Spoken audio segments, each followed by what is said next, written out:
Good morning to all. Today I'm going to present a black swan.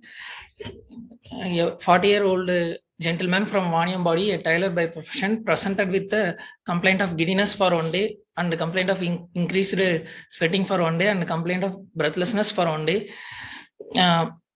He was apparently well 2 days ago when he started developing giddiness and increased sweating all over his body, which was sudden in onset, associated with the palpitations, not associated with any vomiting and headache, blurring of vision. He went to nearby hospital and found his BPT by and got treated for the same, and his symptom got resolved. Later that night, he had a similar episode of giddiness and increased sweating associated with the breathlessness, which was sudden in onset. Not associated with orthopnea, paroxysmal nocturnal dyspnea, no history of any cough with expectoration, fever, no chest pain, decreased urine output, swelling of leg and abdominal pain. There is no history of any drug intake. He has unknown prior comorbidities, and 1 month back he had a similar episode of giddiness and shortness of breath, for which he was treated at an outside hospital and it got resolved. He is not a smoker and alcoholic, and allergic history was nil, and he was married and have no child. He is undergone fertility treatment in past, currently not on any treatment. On examination, general examination, while presenting to ED, he was his BP was 240, 120, and he is tachypneic, and he is in desaturation. And at ward his BP was normal, and pulse was also normal, vitals are stable. At presentation to ED, his BP was high with bilateral basal cribs, suggestive of end organ damage with pulmonary edema. Then BP was lowered with the Lasix and ED, with following which his BP returned to normal. In ward, his blood pressure was monitored 1 hourly, and his BP was under control in ward, and his system examination was normal. Problems are there is a episodic hypertension with sweating and giddiness, palpitation for 3 episodes, and differentials.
Okay, Vagishvar, go back. With the PowerPoint in the bottom.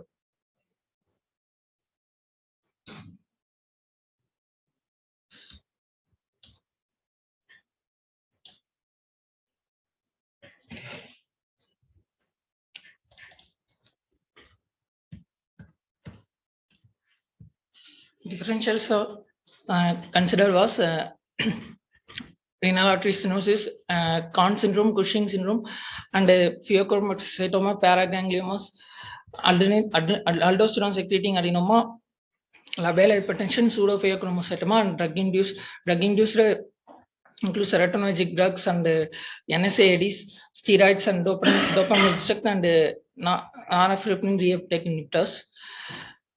Investigations is basic investigations was normal, and is total T3 and T4 was normal. Urine creatinine and CKMB TRAPT double sets was normal, and is LFT and urine analysis was normal. Secondary hypertension workup is urine spot 5-hydroxyindoleacetic acid was negative, and urine parfobilinogen was negative. Serum cortisol was normal, and his aldosterone and direct renin was normal, and aldosterone renin ratio was also normal. His urine 24-hour metanephrine and normetanephrine all was normal, and there's no renal artery stenosis, though it's of renal artery Doppler, no evidence of renal artery stenosis. Vasculitis workup came back negative, and she showed a LV strain pattern, and his echo was normal. There's no LVH, no systolic and diastolic dysfunction.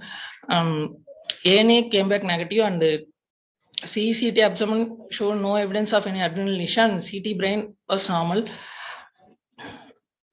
EMG was also normal. Final diagnosis was labile hypertension.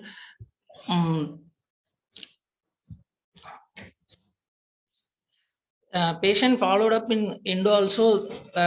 They also ruled out all secondary causes of hypertension, and now they are treating him as a same as a essential hypertension, but it only episodic BP increasing episodic hypertension only present. Other times BP was all normal.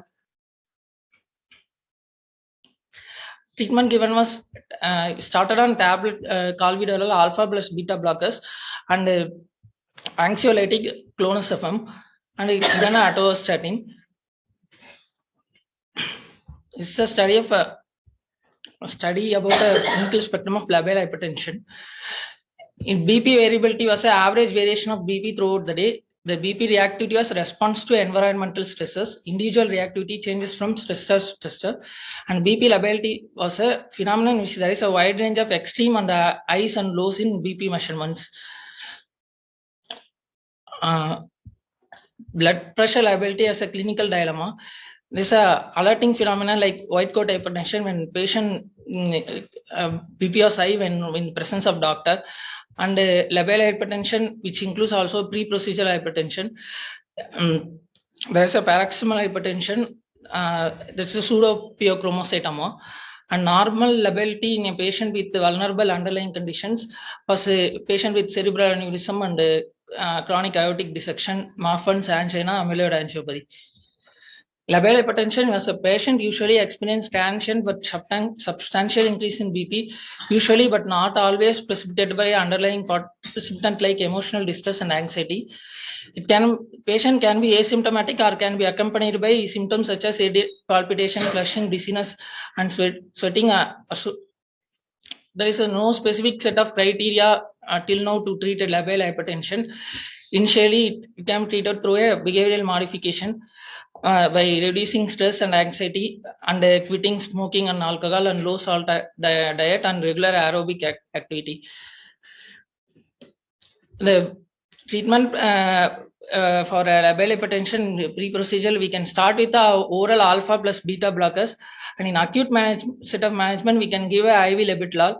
In severe labile hypertension, consider intravenous labetalol. For chronic management, we can consider alpha plus beta blockers. And for anxiety, we can consider anxiolytics. There's a differentiating manifestation of labile versus paroxysmal hypertension. Labile can be asymptomatic or symptomatic. Paroxysmal was markedly symptomatic.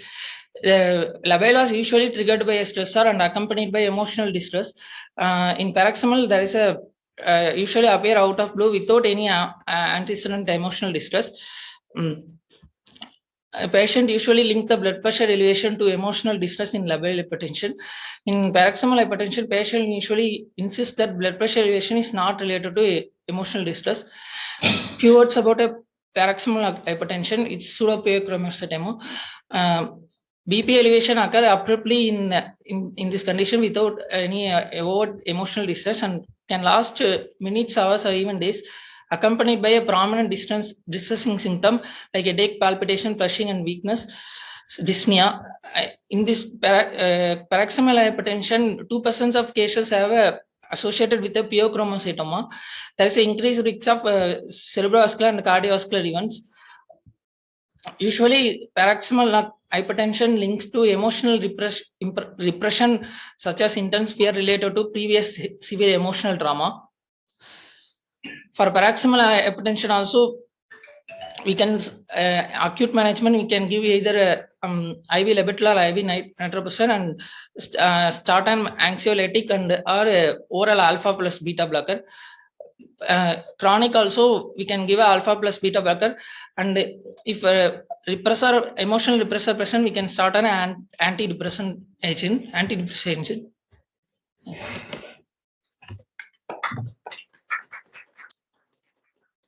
Interest of time, we just have one comment. Any questions coming? Anybody would like to offer a differential comments? I just want to ask a question. Because the labile hypertension has been diagnosed to the unit actually, is that they have done a 24-hour blood pressure? His plan is actually been given in older also and ambulatory people. These both are planned.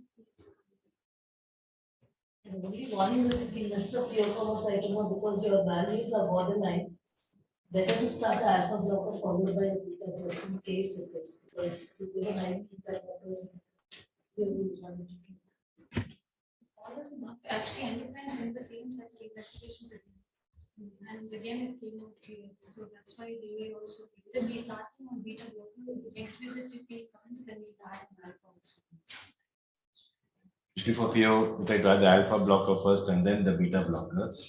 But anyway, maybe 1, 2 that doesn't have pheos and the BP didn't shoot up. If your levels are really low, then it's not problem. But if you find that it's borderline, then you want to go ahead and just time is small, it may few months. Secretions may vary by So was he an anxious person? Was it labile or was They it were talking about they had this infertility problems going on. so there was some anxiety component as well. You did some lifestyle. Okay, thank you. I think today all 4 were tough cases and the approaches were very good. But I particularly like the